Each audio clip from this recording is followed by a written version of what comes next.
Olá, boa tarde a todos e a todas. Bem-vindas aqui, bem-vindos a nos assistir aqui na nossa aula magna desse período. Agradeço a todos que atenderam aqui ao nosso convite.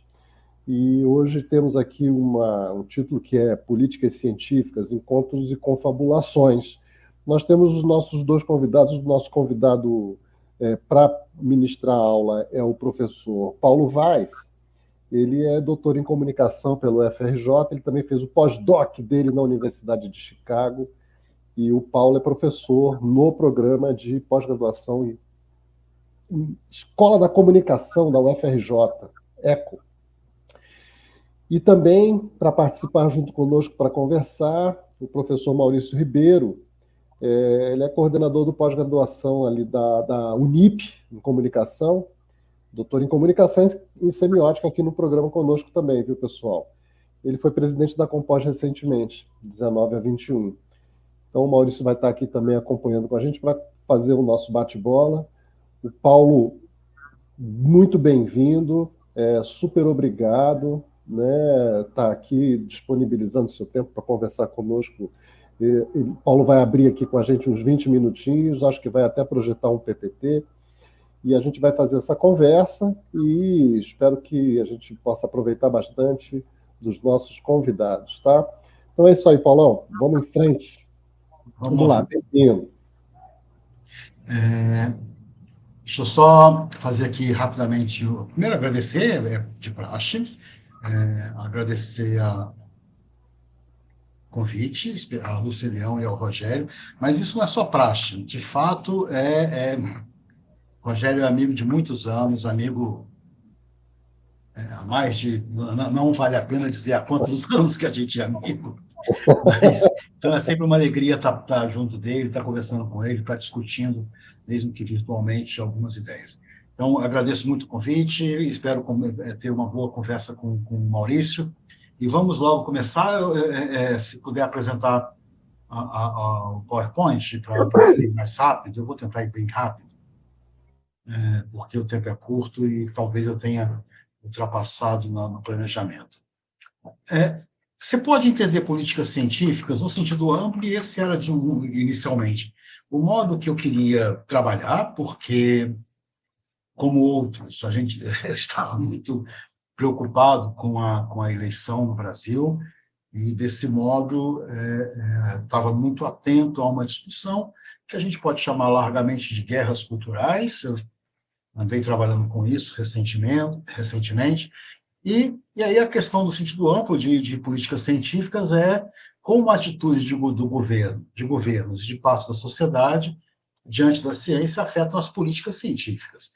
E é evidente que essa é uma questão maior do Brasil recente, porque, primeiro, a gente teve a experiência da Covid, que deu um lugar relevante para a medicina, na orientação de atitudes, mas, por isso mesmo, é o que é certamente surpreendente você vê que o uso de máscaras, por exemplo, podia ser politizado, assim como o mais usual, tanto o lockdown quanto a vacina, mas tudo isso se tornou questão política. Então, política científica podia ter esse sentido amplo. De novo, a Covid, é só lembrar que tinha 3 governos que não queriam de modo nenhum fazer o lockdown: Brasil, Estados Unidos e Inglaterra, e simulações do Imperial College, lá da Inglaterra, obrigou eles, praticamente, pela perda de legitimidade que implicaria não fazer o lockdown, obrigou esses governos a fazer isso. Então, vocês veem que a ciência demonstrou um peso imenso na sociedade, mas, por isso mesmo, tem um backlash, tem um refluxo, tem uma certa crítica. Adicionalmente, a gente está assistindo no Brasil, e isso faz parte da ideia mesmo de guerra cultural, como uma espécie de movimento de dessecularização. A gente tem um grupo religioso que veio a adotar uma atitude mais beligerante em defesa de suas posições doutrinárias. Então, disputam posições políticas, e isso certamente implica questões muito interessantes sobre o que é a verdade, sobre o que é possível fazer na ciência. Mas, ao mesmo tempo, tem um sentido restrito. E o sentido restrito também é fácil imaginar, né? A pesquisa no Brasil ela depende de verbas do Estado na sua quase totalidade. Outros países você tem, talvez, uma situação onde parte da pesquisa é financiada por entidades privadas, mas no Brasil, especialmente nas ciências humanas, recurso que entra porque o Estado concede. E, por isso mesmo, como é o Estado que distribui recursos, é preciso você adotar procedimentos para responder, entre aspas, previamente a questões sobre legitimidade na distribuição de recursos. O CNPq distribui recursos para projetos de pesquisa, a CAPES, recursos para programa de pós-graduação, sobretudo, e as FAPES fazem dos dois tipos, tanto para individual quanto para programas. E é disso que vive a pesquisa no Brasil, especialmente nas ciências humanas e sociais. E eu acho que, recentemente, a área de comunicação e informação me indicou para ser coordenador da avaliação do processo, do coordenador dessa área, que organiza o processo de avaliação. Então, eu imagino que essa seja a questão maior, a política científica no sentido restrito. E aí eu falo rapidamente do contexto. Eu, de imediato, não queria fazer isso, não, porque a área me indicou para a CAPES, mas eu não fui confirmado, não sei se serei. O governo que está saindo, que perdeu as eleições, está fazendo um esforço grande de colocar indicados que tentem perpetuar suas políticas. Talvez comitês de avaliação da CAPES sejam suficientemente importantes para que eles queiram colocar quem eles bem quiserem. Claro que isso dará problema, então, mas de qualquer modo não é garantido, então ainda não fui confirmado.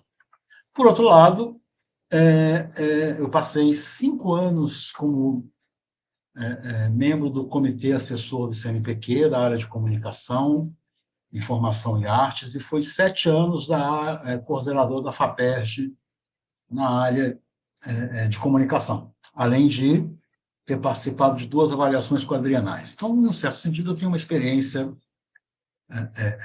grande sobre a avaliação de pesquisas científicas, não na CAPES, evidentemente, não como coordenador de área, mas eu também não queria falar, porque tem um outro detalhe, tá certo? Que houve um acordo CAPES-Ministério Público Federal, e dentro desse acordo, porque o Ministério Público Federal não queria que a ficha, houvesse ficha nova, porque você cairia na regra de avaliar, por exemplo, uma ficha criada em 2023, que para avaliar a quadrienal de 2024.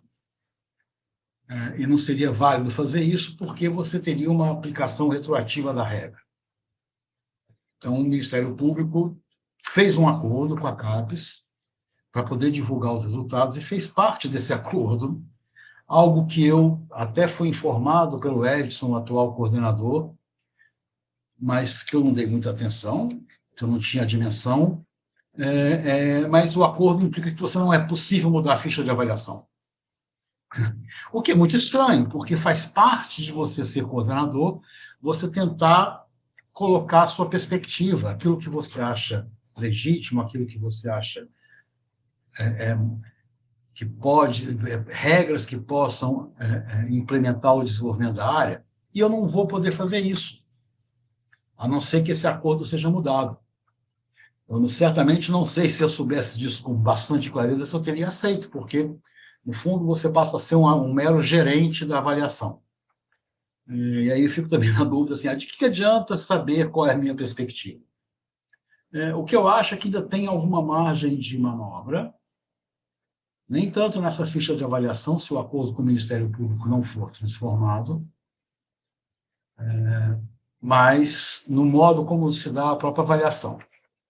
Então, por outro lado, eu escrevi um texto há muitos anos atrás, em 2013, sobre isso. Então, eu achei que não havia tanto problema de legitimidade em expor minha perspectiva, mesmo não sendo ainda, e mesmo não sabendo se aquilo que eu queria, que eu desejo fazer, possa ser efetivado.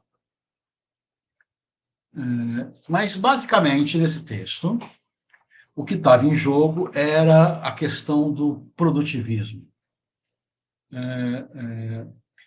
Eu escrevi esse texto a pedido, a convite de um doutor em saúde pública, que também um pouco irritado com o produtivismo, e ele pertencia à área de Social Studies of Science, dos estudos sociais da ciência, e ele estava querendo ver se era possível acabar com a avaliação quantitativa. Eu certamente discordo da avaliação quantitativa, ele queria tentar enquadrar toda uma só avaliações qualitativas, para o CNPq, isso, mas eu era contra, disse que era contra, e eu vou tentar explicar por que eu sou contra. Então, ao mesmo tempo em que eu reconheço um problema na avaliação meramente quantitativa. Por que isso? Por que o produtivismo se dá? Só para dar uma ideia para vocês, que também foi uma observação minha. Eu escrevi esse texto porque eu estava vivendo isso. Eu entrei no CNPq, acho que em 2008, e saí em 2013, fiquei 2 ciclos, e muito rapidamente a gente viu, nós que éramos avaliadores, o Aidar, a Vera, e outros, a gente viu que a média de um pesquisador que recebia bolsa de produtividade em pesquisa passou de cerca de 3 até um pouco abaixo de 3, em pouquíssimos anos, 2 anos até, passou para quase 5, para quase acima de 4. Na CAPES, a mesma coisa. Eu tinha, nos anos 2000, eu fiz uma observação sobre as avaliações de então, acho que foi bem na avaliação do ano 2002, e vi que lá a média era 2, mas estava subindo. Hoje a média parece estar acima de 4 produções intelectuais por ano, por docente da área. O que explica esse aumento? A gente poderia se regozijar e pensar que o aumento se deve à pujança da ciência brasileira, que recebeu muitas verbas e, por isso mesmo, passou a se tornar muito mais produtiva. Mas eu acredito que a maior parte do aumento rápido não é expressão dessa pujança, nem muito menos do aumento significativo de recursos. Embora, claro, o governo Lula foi bastante... incentivou bastante a pesquisa. Mas, sobretudo, o aumento da produção foi um artefato, um efeito colateral das formas de avaliação. Dito de outro modo, a forma como estávamos avaliando programas e pesquisadores obrigava ou incentivava fortemente programas e pesquisadores a produzirem mais. Não necessariamente produzirem mais pesquisa, mas simplesmente produzirem mais.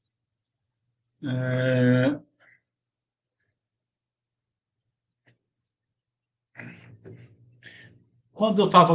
Uma vez teve uma reunião no CNPq, e o então presidente do CNPq, que é um professor, se não me engano, da Federal de São Carlos, ele falou uma frase que se tornou o meu motto, o meu lema, durante muito tempo. Produzir pouco nunca é bom, ou sempre é ruim, mas produzir muito não é necessariamente bom.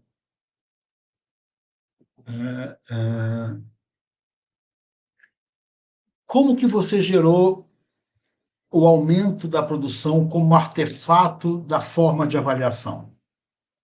Primeiro, você tem o ranking de revistas, é aí que eu certamente acho um procedimento totalmente defensável. E o que significa um ranking de revistas? Significa que, dado a hierarquia de revistas, isso não determina a qualidade do meu artigo, mas determina que, para eu poder publicar naquela revista, o processo de avaliação é mais rigoroso. e que eu submeti minha produção ao juízo de pares. E, se for bem feito, eu modifiquei a minha produção a partir do argumento dos pares. Em certas áreas, esse ranking é absoluto. Eu era bastante próximo a certos pesquisadores de física, e para eles era assim: se você publicou uma vez na vida, na revista Physical Review Letters, tá bom, você fez o que você devia ter feito na vida. Então não importava produzir muito, mas importava produzir em certas revistas. Segundo, ranking de citações. Também, para mim, é evidente que esse é um método, é algo bastante razoável como forma de avaliação. A qualidade de uma produção intelectual é mensurada através do impacto que ela provoca em seus pares. Isto é, no quão a produçante é relevante para outras produções, o quanto ela se torna parte constitutiva dos argumentos ou das pesquisas que outros pesquisadores irão fazer. E, certamente, então, o número de citações que um artigo recebe é forma de você determinar essa hierarquia, ou o valor diferencial de artigos. Porque é evidente que, quando você está fazendo a avaliação, você está tendo que fazer distribuição diferencial dos programas e pesquisadores. Não tem como, porque nunca tem recurso para todo mundo.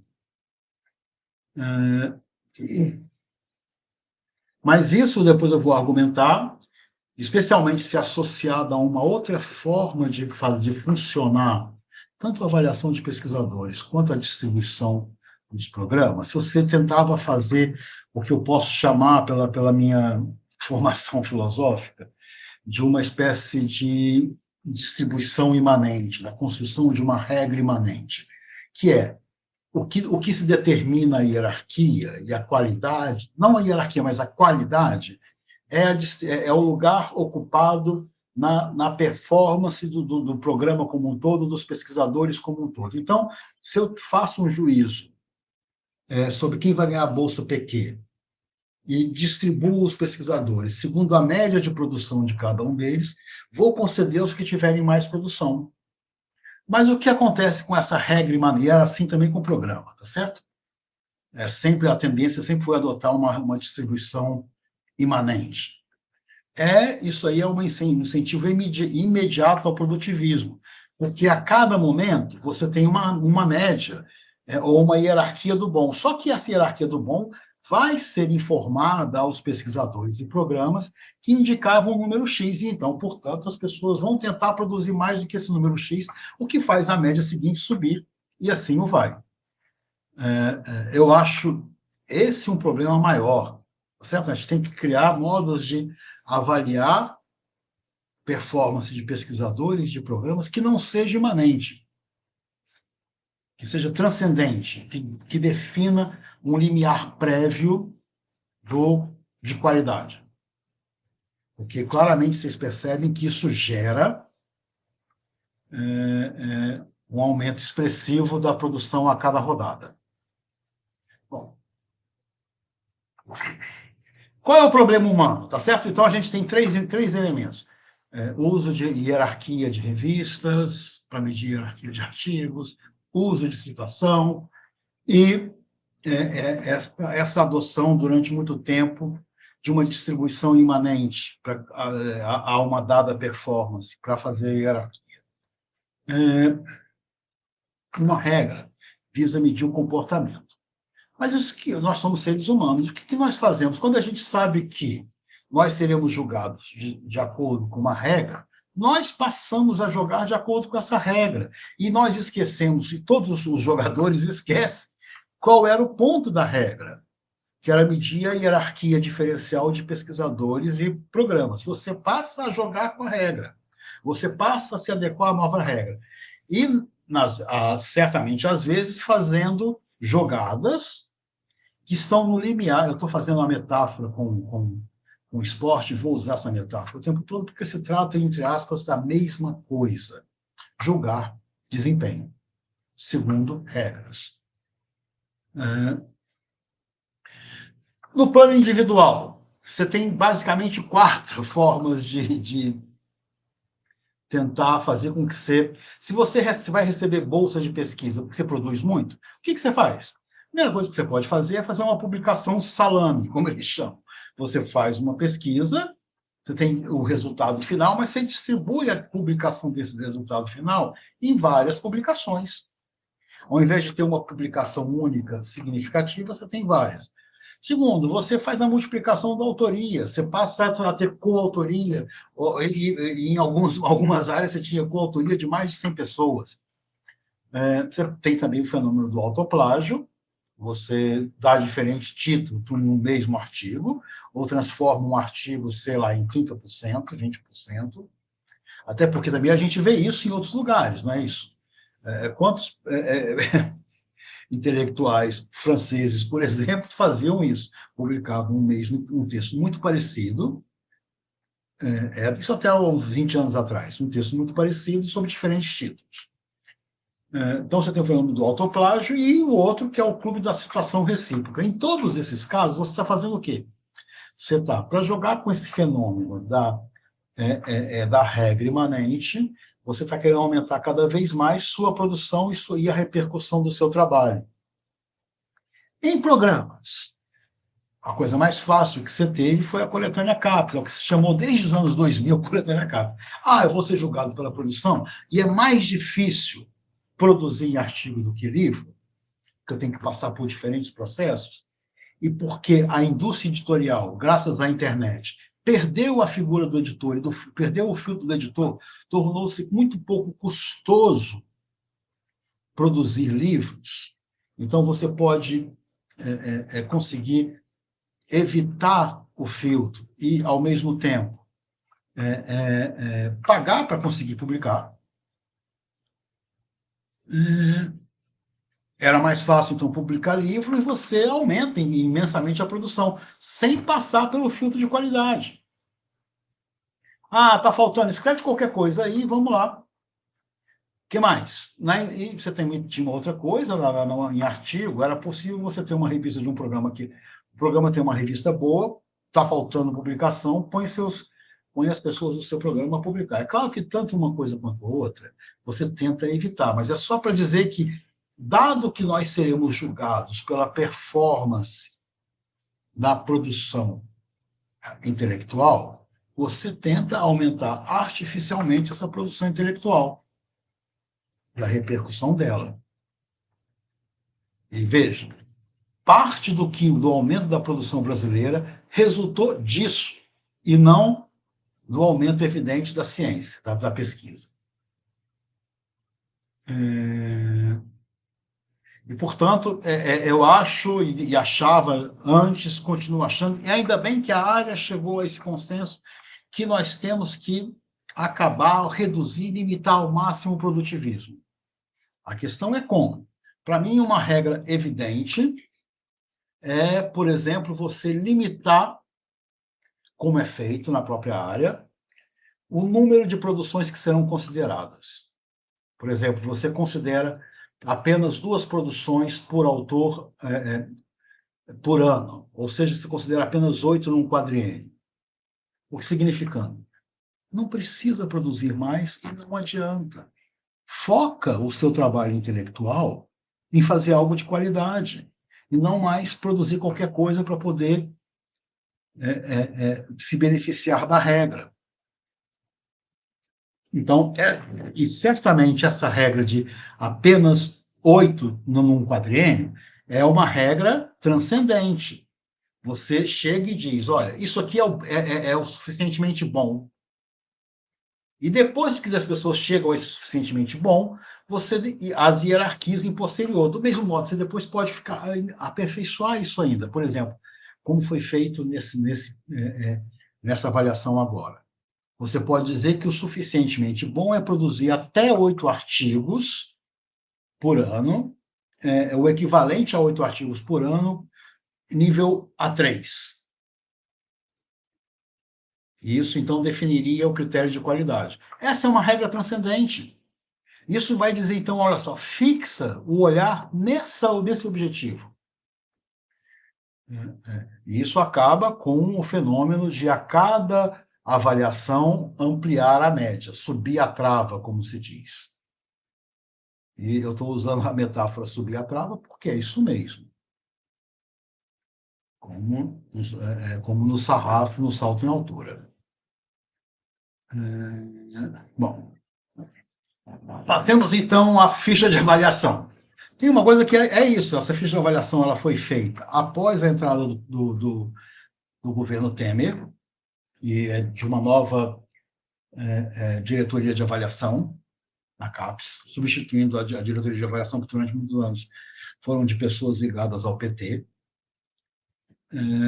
E essa ficha mudou, e mudou com algumas novidades. Uma delas, que tinha deixado de existir, que eu discordo que tenha voltado, mas que eu não posso fazer nada em relação a isso, porque eu não posso alterar a ficha do programa, se o acordo com o Ministério Público Federal vigorar, e mais, eu não posso mudar apenas o que acontece na minha área, então eu teria que convencer todas as outras áreas de que isso deveria ser mudado. Mas o que aconteceu de mudança?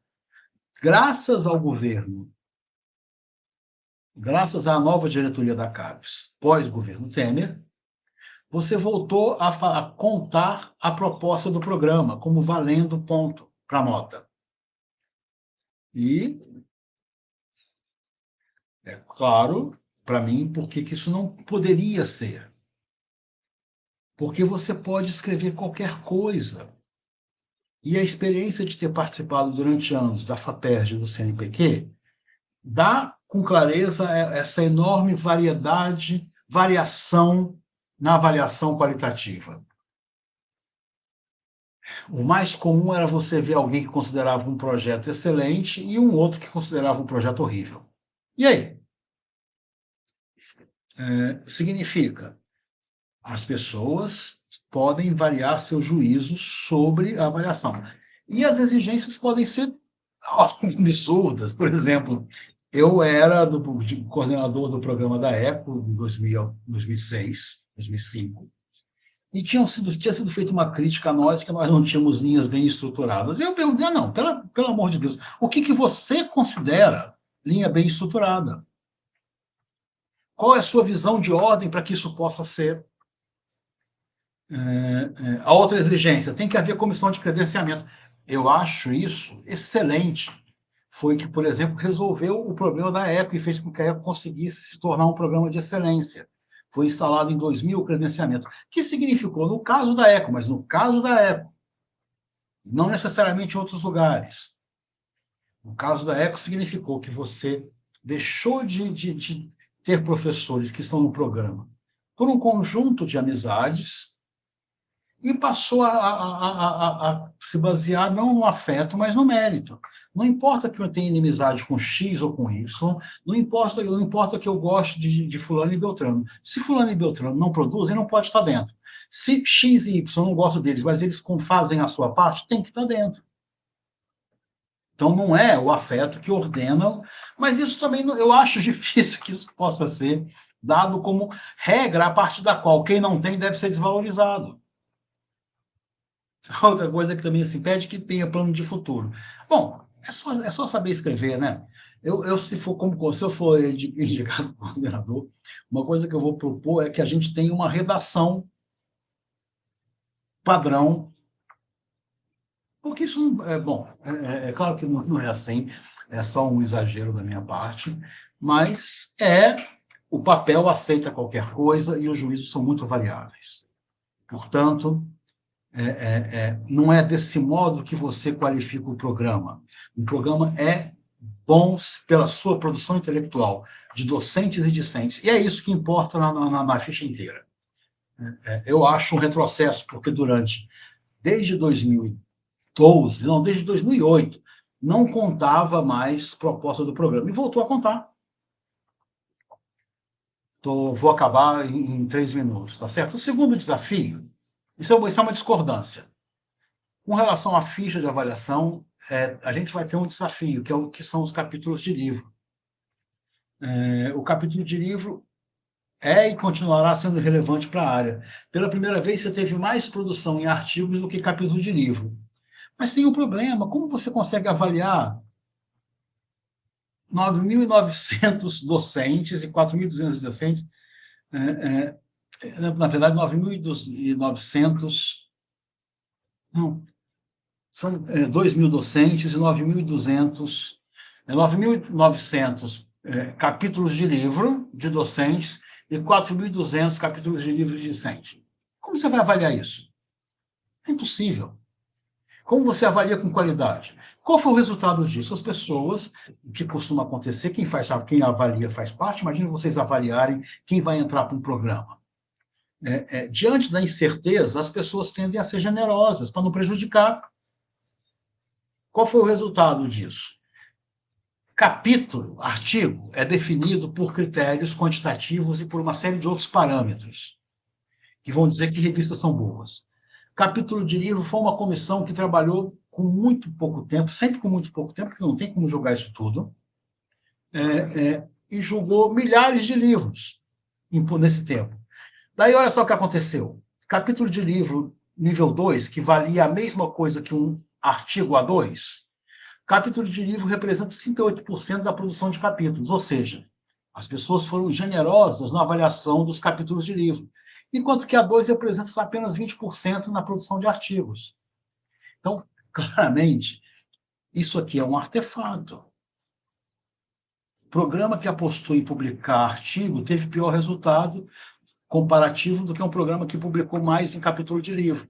Porque mais capítulos de livro, pela condição da avaliação, pelo modo como a condição da avaliação, quando você vai julgar tudo, implica você produziu esse artefato do capítulo de livro ser mais generosamente avaliado. Por fim, eu estou terminando, porque eu acho que agora eu vou ter ficado falando meia hora, o que eu passei apenas 10 minutos, porque o meu tempo. Tem também na ficha de avaliação um outro desafio gigantesco, que é esse. Avaliar, tem a parte 3, que é avaliar qualitativamente a produção intelectual e a repercussão da relevância social dessa produção para a sociedade, tá certo? Porque isso é muito complicado. E porque, mais uma vez, é qualitativo. É claro que você já conseguiu diminuir o número de coisas a serem julgadas. São apenas 2 produções por docente, são apenas 10 produções por programa. Mas você tem um problema quando você faz avaliação qualitativa. Qual o número mínimo de jogadores para garantir imparcialidade? Para continuar com a metáfora do esporte. Onde não tem instrumento quantitativo, o que costuma acontecer é você aumentar o número de jogadores e retirar os extremos. Isso vale para o surf, para o salto ornamental, para a ginástica olímpica. Como a gente faria isso? Pela minha experiência de avaliador, há uma imensa variação e há um problema de instância recursiva. É preciso ter instância recursiva.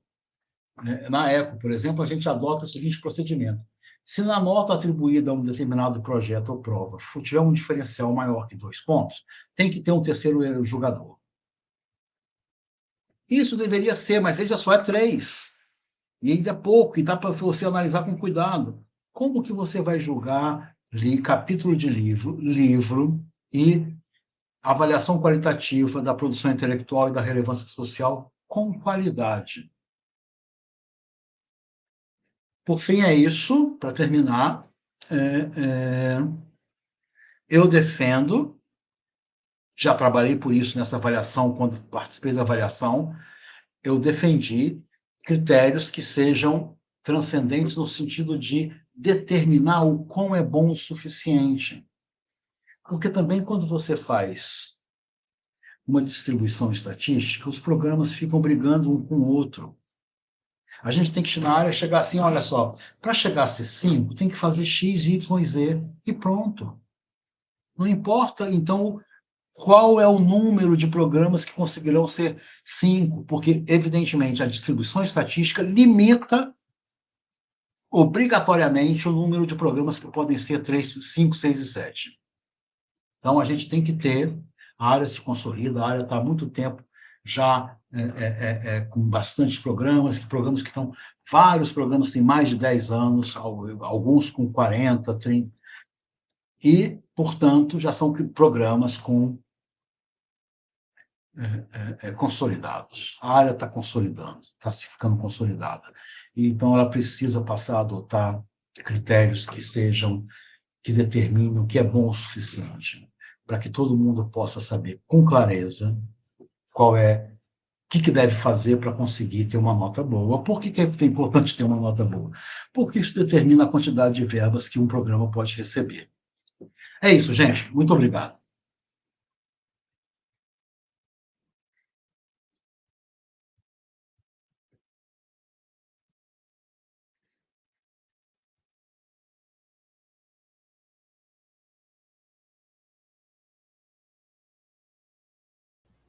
Desculpe, estava sem o microfone. Vamos chamar o Maurício agora. Valeu, Paulo, obrigado. Fantástico. Teria 1000 questões aqui para colocar, mas a gente corre e já coloca o Maurício falando aqui para já abrir uma conversa.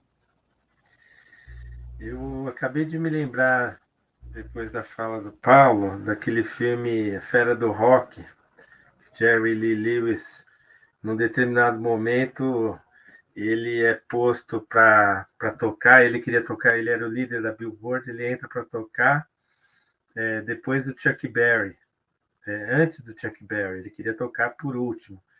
E no fim da conta, ele joga álcool no piano e toca com o piano pegando fogo. E quando ele sai, ele fala, agora toca você, né? Quer dizer, a fala do Paulo é um pouco o Jerry Lee Lewis tocando fogo no piano. Tem tanta coisa aqui para a gente discutir, tudo muito relevante. Então, enfim, eu fiz alguns apontamentos aqui no sentido de tentar trazer alguns elementos que, no meu entender, corroboram a fala do Paulo. Sobretudo nessa divisão que ele fez de início desse sentido geral e desse sentido específico, né? Então, pensando um pouco essa questão da pesquisa, o lugar da ciência, né, que ele está tratando, né, do valor, o que a gente tem, ele trouxe os exemplos da Covid, né? E aí eu venho aqui debatendo dentro do programa, eu vou colocar a minha perspectiva muito em torno da vivência como coordenador no embate desse processo todo, né? Paulo, agora a gente espera que o nome dele seja validado, foi unanimemente discutido no âmbito dos programas, então a nossa expectativa é que, de fato, com toda a dificuldade que a gente entende do processo, que o nome dele venha adiante e que a gente consiga, enfim, estabelecer esse debate com mais detalhes. Mas, em suma, o que a gente vem observando quando olha para a sociedade, né? Uma certa discussão de que há uma valorização de fato, e que não é de agora, não é desse momento da pandemia, já de muito tempo, há uma valorização de fato do cientista até no próprio imaginário, cientista enquanto aquele sujeito que trabalha ou com medicina, ou com física, ou química, né? Quer dizer, esse sujeito é cientista, como se o sujeito das ciências sociais não fosse cientista. Me lembro do professor Norval, quando era coordenador de área da FAPESP, ele comentou uma certa vez comigo que existia um seminário na FAPESP, com a Agência Alemã de Financiamento à Pesquisa, e eles lá na Alemanha apontando o seguinte, que fizeram um comparativo do resultado do investimento em pesquisas nas áreas de humanidades e pesquisas nas áreas de saúde, né? Então, tentando medir exatamente a coisa do impacto de uma e de outra. E o pessoal da Alemanha dizendo o seguinte, o impacto do investimento nas ciências sociais e humanas é imensamente maior do que o impacto na saúde. Quando eu invisto $1 na saúde, isso gera invariavelmente royalty para uma determinada empresa, quer dizer, gera uma produção associada a acúmulo de capital e etc. e tal, que dá, sim, retorno para a sociedade, né, na medida em que gera impostos, etc. e tal, mas $1 investido em, por exemplo, num processo de melhoria, enfim, do sistema de educação, atinge a sociedade como um todo, de um jeito muito mais abrangente. Então, eles começaram a fazer esse tipo de comparação, né? Quer dizer, entendendo o que é um e o que é outro. O que nos leva, então, a uma determinada leitura de que talvez, assim, olhando, e é nessa perspectiva que a gente tem trabalhado aqui na Unip, olhando para a sociedade dentro do contexto dos problemas que a gente tem, né? Que não me parece que são problemas específicos, são problemas complexos, que demandam approaches diversos de leitura. Então, tomando o caso da vacina, nós tivemos recentemente um investimento recorde em produção de vacina para Covid, né? De fato, foi a vacina mais rápida da história e que produziu resultado, etc. e tal. Mas, por outro lado, 58% dos brasileiros tomaram vacina, né? Pelo menos uma dose de reforço, quando a gente já tem grupos com 3 até com 4 doses de reforço. Então, ou seja, a gente tem um processo de subvacinação. Então, o problema não é a vacina, mas certamente algo vinculado ao processo de comunicação para tomar a vacina. Então, talvez comunicação seja mais importante nesse processo de vacina do que a própria vacina. Então, em suma, os problemas eles começam a se apresentar dentro de um contexto de complexidade que uma determinada especialidade não dá conta. Então, me parece, né, que isso leva a gente pensar a relevância das pesquisas para a sociedade de algum modo, o que, de certa maneira, pelo menos é o que tem nos sido passado nas discussões que nós tivemos com o Edson durante esse quadriênio, tende a ser um norte aí para discussão no futuro. Quer dizer, a gente pensar não no produto, né, que o Paulo muito bem fez aí o caminho, né, do processo de avaliação, que ele está calcado no produto, então contra o produtivismo. Então, mesmo que você altere as regras, a gente ainda tem um foco no produto, mas me parece que essa ficha ela apontou para uma outra dimensão que a gente também vai precisar discutir, porque nós não sabemos o resultado disso, como é que se mede a relevância da pesquisa, né? Enfim, a gente falou muito nesse quadriênio sobre impacto social. Como é que se mede impacto social de um artigo? Não sei, né? Assim, como é que se mede a nossa contribuição para a sociedade? Não sei. Enfim, a gente tem nessa interface do geral com o específico, certamente uma série de outros elementos que me parece que vão ser muito relevantes, né, para a gente pensar, não em curto prazo, né? Curto prazo, eu diria até, Paulo, me desculpe, mas curto prazo é a gestão do quadriênio, né? Eu acho que é um problema que possivelmente a gente vai se desdobrar nos próximos quadriênios, né? Porque é uma coisa muito complexa. Como é que a gente interage com outras áreas, né? Essa própria divisão de áreas, as pesquisas estão muito bem estabelecidas em áreas e que, de repente, elas podem ganhar outro nível de complexidade quando interagem com outras áreas. Enfim, esse caráter mais geral me suscita esse tipo de questão, né? E do ponto de vista específico, me parece que você tem muita razão, né?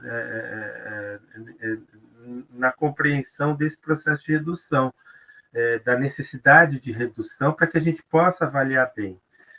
Ao mesmo tempo, aqui eu digo com a experiência de coordenador interagindo com os coordenadores, né?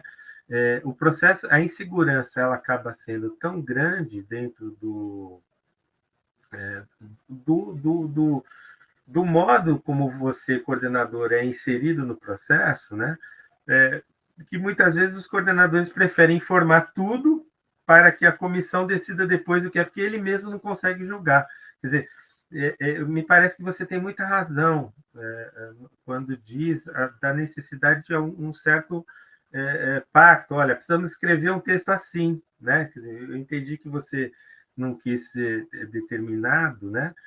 Mas, ao mesmo tempo, é necessário que a gente discuta o que de fato é relevante E como que a gente mostra? Porque se eu informar tudo que eu faço, certamente não vai dar certo lá na frente, né? A gente tem que achar coletivamente esse meio termo. Então, enfim, eu acho que vale a pena, Rogério, assim, as considerações que eu teria são essas, como a gente tem um tempo que não é muito longo, eu queria devolver a bola a você e para o encaminhamento, não sei se o pessoal discute, qual que é a ideia. A gente passa aqui para o Paulo. Vamos lá, Paulão. Dá um toque. Sem som, sem som. Agora está com som? Acho que sim, né? Vocês estão me ouvindo. Beleza. Eu concordo com praticamente tudo que o Maurício falou sobre o sentido amplo da ciência na sociedade, e queria ter discutido isso com ele, já pelo que ele estava aqui, porque realmente eu acho que essa é uma das questões maiores da nossa cultura hoje. Eu estava... qual é o lugar da ciência? A única coisa que eu gostaria de chamar a atenção é que você ganhou espaço, mas teve pessoas que passaram a reagir muito negativamente à ciência porque não tiveram os seus interesses ou seus desejos defendidos. E não é só grupos políticos, é também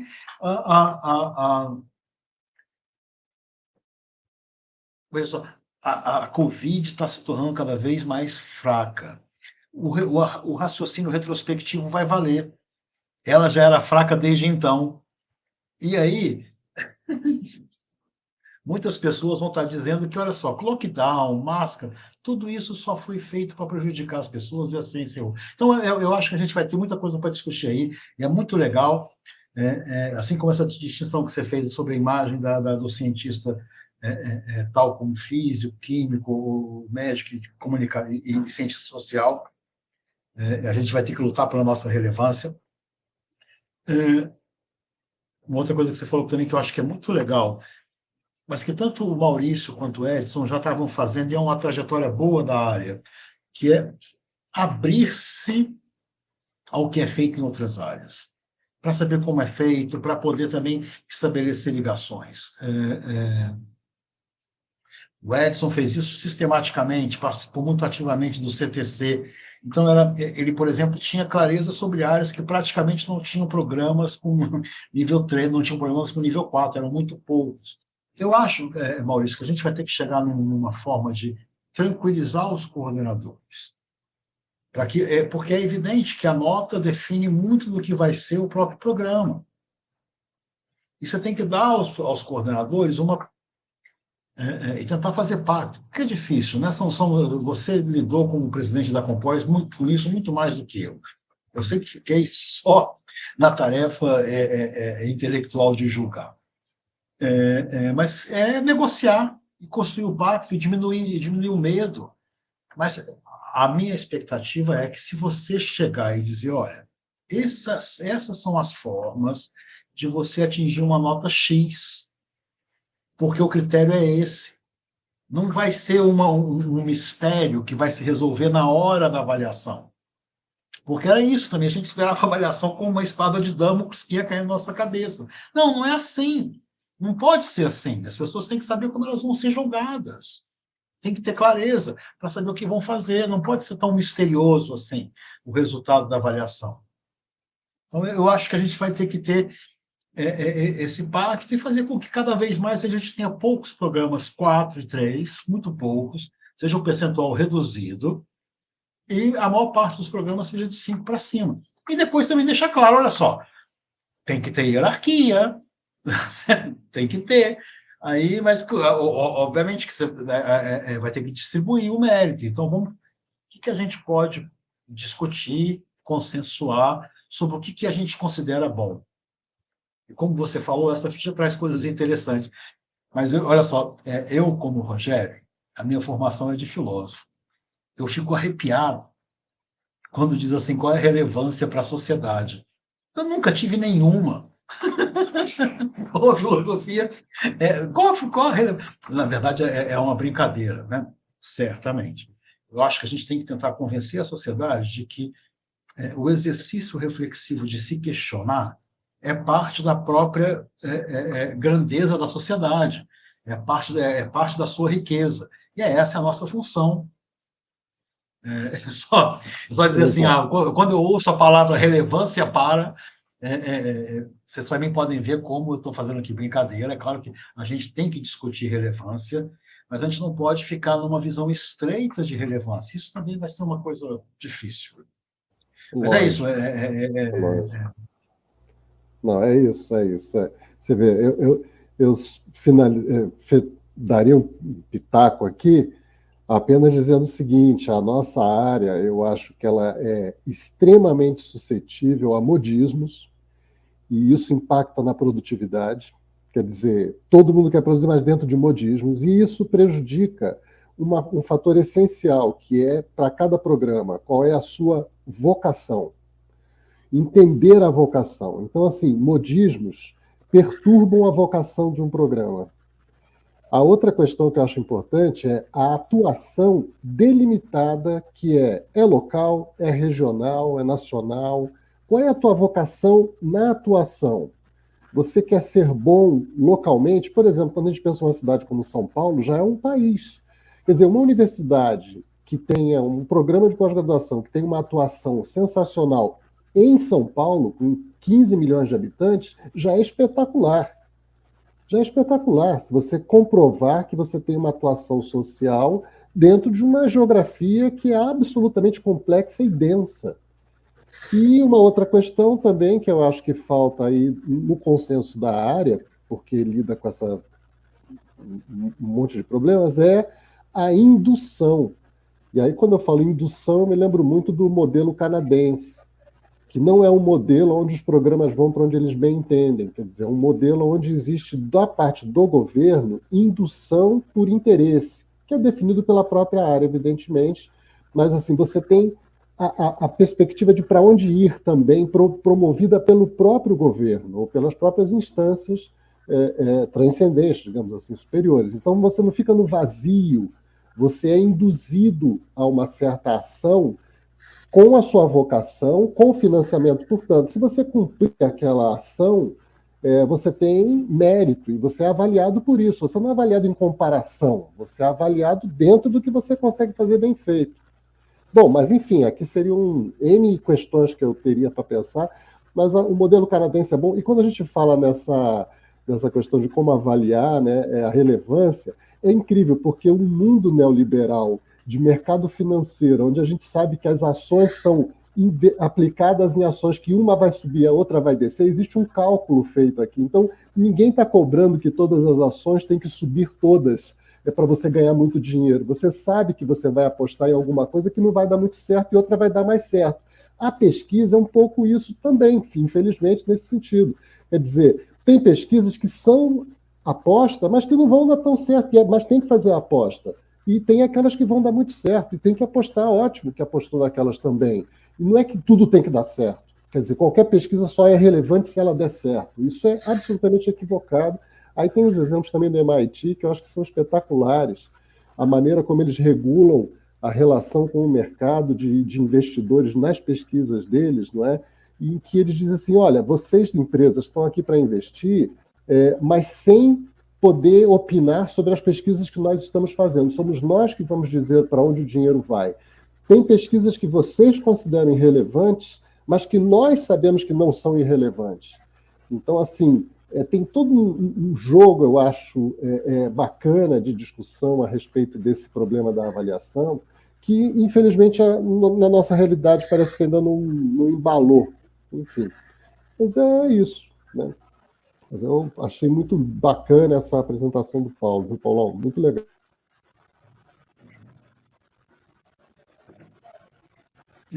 Comento rapidamente também, Rogério, já deve estar acabando o nosso tempo já, né?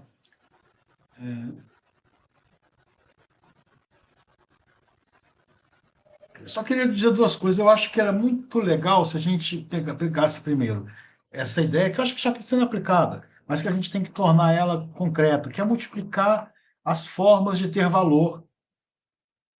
Isso pode ter valor local, regional, nacional, e isso já significa um nível que não pune o programa. Certo? Eu acho que tem uma coisa que assim, a avaliação era misteriosa, não é? Que ao mesmo tempo é uma coisa que é engraçada, porque não é verdade. As pessoas sabem quais os programas que são bons e quais não são, quais são os respeitados, quem está fazendo coisas legais, quem não está. Então, tem alguma coisa aí que a avaliação ainda é um pouco misteriosa, ainda não consegue refletir o que está acontecendo. Eu fiquei muito impressionado, porque eu percebi isso aqui agora. Olha só, o programa que apostou em produzir capítulo de livro se deu melhor do que quem produziu em artigo. O que vocês acham disso? Não é fascinante? A outra coisa que você está falando, assim, eu acho que também é uma coisa importante também que a gente se dá conta, né? O modismo tem tudo quanto é pesquisa, mas a área de comunicação se constituiu pensando meio de comunicação, né? Então é um problema. Agora é a hora da internet. Agora. Não tem porquê. E a gente tem que talvez se Agora é rede consolidar mesmo, né? social, agora é Twitter, agora... A outra coisa que tem a ver com esse modismo também é a gente não se. É uma coisa que é engraçada, a gente não se lê. E não criou até hoje formas de se ler, de desenvolver uma pesquisa, um coletivo de pesquisa. Porque, como a gente fica no modismo, a gente fica numa relação com o que está acontecendo, com autores internacionais e sua publicação. Cinema é isso, né? O pessoal de cinema era uma coisa que, quando você ia ver em CH de quem trabalha com cinema, a maior parte das pessoas que fazem cinema, qual é o caminho de estudo deles? É citar algum autor estrangeiro e trabalhar com filme.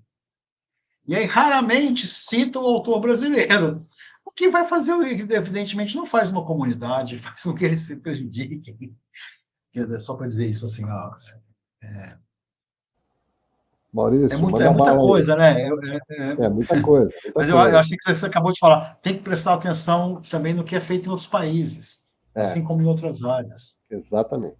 Vai lá, Maurão, fala aí. Tá com o microfone mudo. Esse microfone a gente desliga, né? Tem toda a razão, né? É uma discussão que a gente tinha com relação à questão. Essa informação que você traz, eu percebi no programa da Unip, né? Tem uma ligeira. Quando a gente fez, eu fiz a comparação do número de pontos por artigo, né? Média de pontos por artigo e média de pontos por livro, né? Então a gente percebe que o total de pontos ele é ligeiramente a favor do livro agora, né? Fruto também de uma batalha, porque a gente percebe o seguinte, né? Quando você vai para as revistas, mesmo as mais valorizadas da área, etc. E tal, você vai pegar as referências bibliográficas e quase é unânime a citação de livros e não de artigos, né? Então a gente produz muito num lugar que não é lido. Então assim tem um problema maluco aí, né? Assim é completamente incoerente, né? E ao mesmo tempo, se você produz muito no livro, fica muito livro, você não consegue avaliar. Então tem uma coisa de uma cobra comendo o rabo aí que enfim, é um desafio imenso. Mas quando você fala essa coisa da gente de fato ter uma certa previsibilidade e romper com a lógica do comparativo, né? Assim, dessa estratificação comparativa, eu acho que você vai no centro da questão. Assim, acho que esse é o principal elemento, mais até do que a diferença de como avaliar. O pouco que a gente pôde ter de acesso às informações agora, né? Olhando o relatório de avaliação, porque nem tudo está aberto ainda, a gente sabe disso, mas com as migalhas que eu pude perceber ali, a gente vê coisas incríveis, assim, né?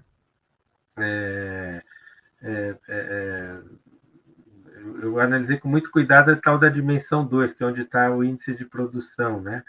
A gente percebe uma discrepância muito grande de programas com relação às suas notas, em alguns onde a produção parece ser o elemento central que indicou a nota 5, por exemplo, e outros que conseguiram nota 5 onde a produção não é o elemento central, né? Então, em suma, o sistema tem uma abertura para diferentes possibilidades. Mas a gente, enquanto coordenador, não consegue antever essas possibilidades, né? Porque você fica muito centrado num determinado ponto. Então, enfim, quando a gente torna claro o processo de avaliação, eu tenho a impressão de que essa é a grande contribuição que você pode ajudar a área a ter, né? Quer dizer, de um pouco tirar essa pressão e dar um pouco essa previsibilidade. Eu fico assim, Claro. super feliz com Não, essa fala. Acho que essa é a questão central. Essa é a questão central. Só uma coisa que você acabou de dizer assim, eu, por exemplo, não posso fazer isso, porque a ficha está lá. Eu tenho uma implicância imensa com a primeira fórmula de produção intelectual, que é aquela que usa mediana, que é o que é chamada a fórmula do Braga. Do Braga. Ela é uma fórmula equivocada. Ela é equivocada, ponto. E eu vou passar parte do meu trabalho para mostrar qual é a deturpação que ela provoca. Então, ia fazer aqui hoje, é que eu não quis fazer, porque ia dar um pouco de tempo. Mas você pode imaginar que uma situação hipotética é possível você ter um programa onde, com dois programas, os dois com 10 professores, e um produz 400 artigos, e o outro produz 50. Sim. E desses 50 que ele produz, apenas 2 professores produzem 50. De acordo com a fórmula do Braga, se o valor da produção for muito diferente, quem produziu só 50, com 2 professores, vai ter uma nota maior. Pode, né? Isso não faz sentido. Então tem que ensinar para as pessoas que, assim, olha só, não ponham produções que não valham. Não ponham, porque não pode. Não aposte em produção que não vai ter valor. Não coloque na ficha de avaliação um artigo B4. Não põe, porque só vai tirar sua média, só vai tirar sua... Não, isso que tem que ser ensinado, porque as pessoas não se prejudicarem, não terem surpresa.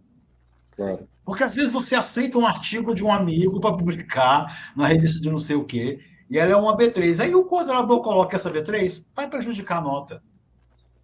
Lógico. Tem que entender isso. Era isso, era só. Assim, que me dá vontade das pessoas saberem como elas estão sendo avaliadas.